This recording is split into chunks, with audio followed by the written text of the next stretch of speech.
freshly baked goods at a bake sale and just watch as people politely smile and nod but never buy your cookies? You get the feeling that no one wants your cookies, so you force a smile your way through it as you're battling thoughts of, am I good enough? Or why doesn't anyone want my freshly baked cookies that took hours to make? This little anecdote has everything to do with the Great British Bake Off, which I'm going to get to shortly, but as a business owner, I can relate to this feeling all too well. It's the exact same feeling when I post to my feed and the likes and the comments that I get back are non-existent. But guess what? There's more to Instagram than meets the eye. In fact, Instagram doesn't have just one algorithm. There are 4, and each of these 4 algorithms control different parts of the app. But here's the exciting part. Once you understand the 4 algorithms, you can focus on just what moves the needle for that algorithm to drive free traffic to your business and ignore the rest. In this video, I'm going to show you how to leverage the 4 algorithms as efficiently as possible so you can grow your audience. It's confirmed from Adam Mosseri, head of Instagram himself. There are 4 Instagram algorithms, but instead of just recapping the 4 algorithms in this video, because quite frankly, you can Google what Adam said, I'm going to take things a step further for you, the business owner. I'm going to explain each algorithm in the simplest, plainest terms possible, because you really don't need to know the ins and outs and technicalities. But more than that, I'm going to share with you how you can apply what we now know about those algorithms to your business so that you can run it efficiently and get sales through Instagram. Because that's why you're here, right?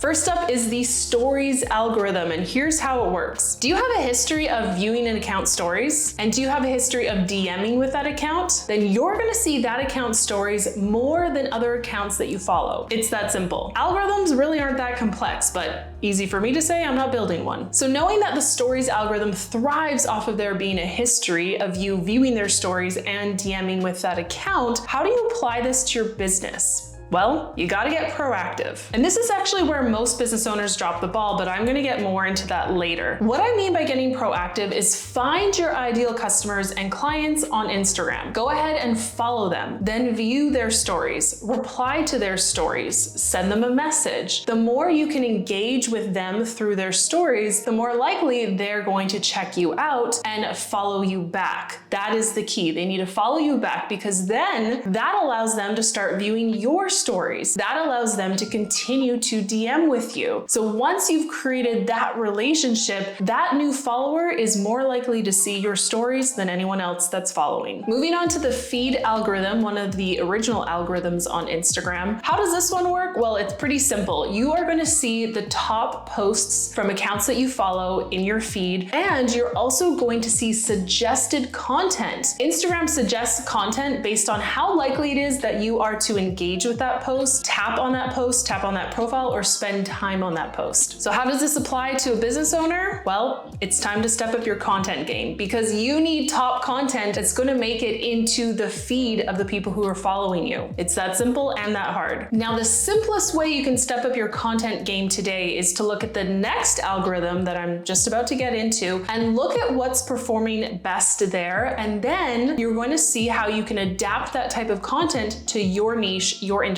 and your customer base. That's your game plan for creating top content that makes it into your followers' feeds. Now, what about your suggested content? You've probably seen that in your feed already. What can you do here? With suggested content, you can tap on the little button that says, why am I seeing this post? And you're gonna get some more data and insight from the algorithm as to why it thinks you're interested in this content. And you also have the option of tapping, I'm not interested in this. Sometimes this tactic is handy if you're finding that you're getting a lot of your competitors in your feed and it's triggering you, or you just want to see more of your clients and customers in your feed. I know for me, my feed is filled with Instagram tips and hacks, and now that I'm expecting a baby, it's filled with baby content. So the algorithm is definitely picking up on what I'm doing in my feed and where I'm spending my time. Now, I'm not in the baby business. I work with small business owners. So ideally, I want suggested content to be showing up in my feed that other small business owners would be a part of, would have created, or would be interested interacting with. So if I'm gonna start shifting how my feed works, I need to go ahead and interact with more content like that. And then I need to tap not interested for anything else that I don't wanna see in my feed. Next up is the Explore algorithm, you adventurer you. The Explore algorithm is all about discovery. So this is where you're gonna discover new accounts and see new content from accounts that you don't follow. And this is where Instagram gets a little sleuthy. It looks at your history of what you've liked, saved, and shared. Then if there's a post that's similar to what you've already liked, saved, and shared, and it's growing in popularity, that's how Instagram determines what to put on your Explore feed. So how does this apply to a business owner? Well, this is where you're gonna wanna go viral. Normally I don't teach virality or push this onto my business owner friends, but if you do wanna hit the Explore feed of your target customers and clients, you are going to need a post that is building momentum really quickly. And then the algorithm is going to put it into the feeds of people who've already engaged with a similar post. But honestly, you can't plan for that. You can't plan for virality. But the best thing you can do here is put yourself in the shoes of your target customer or client and think, what kind of content are they liking, saving, and sharing? And can you make something similar? But don't stress about this one too much, because I've got a more important algorithm for you to tackle next. You've probably been waiting for me to get to this algorithm. It's the Reels algorithm, and this has been the big emphasis of Instagram for the last 3+ years. Now, don't shoot the messenger, because here's how the Reels algorithm works. Reels are designed for you to discover new things similar to the Explore feed, but there is an emphasis on entertainment. Don't click away, because I think you might find it interesting how Instagram measures entertainment. So the first thing it does is it actually might survey you after you've watched a reel. It will literally ask you, did you find this entertaining, of value, or interesting? So Instagram makes these predictions about reels that you might find interesting, and these predictions are all based off of your activity. So what reels have you engaged with? Instagram's gonna know that and then put more in front of you because it thinks that you're being entertained by those reels, and that's the most important part. So how does a business owner get their head wrapped around making entertainment reels when they're dealing with stuff like operations, overhead, team hiring and firing, marketing of other channels, finance, all the many things that go into business? How does a business owner make time to be funny on top of it all? I'm in exactly your shoes, because I'm a business owner, I'm not a comedian, and I don't want to spend time trying to be funny because I know that I'm just not. So here's my solution. In order to please the algorithm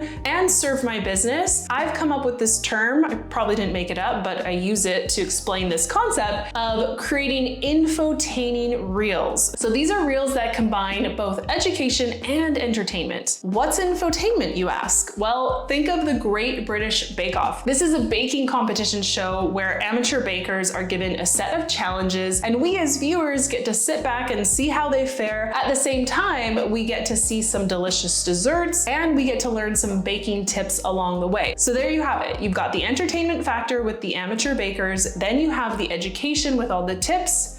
Bring them together, that's infotaining content. So how can you make both entertaining and valuable videos even as a busy business owner? Well, I've got a free 5-part series right here on YouTube that covers this very topic. Go ahead and watch this video next to kick it off.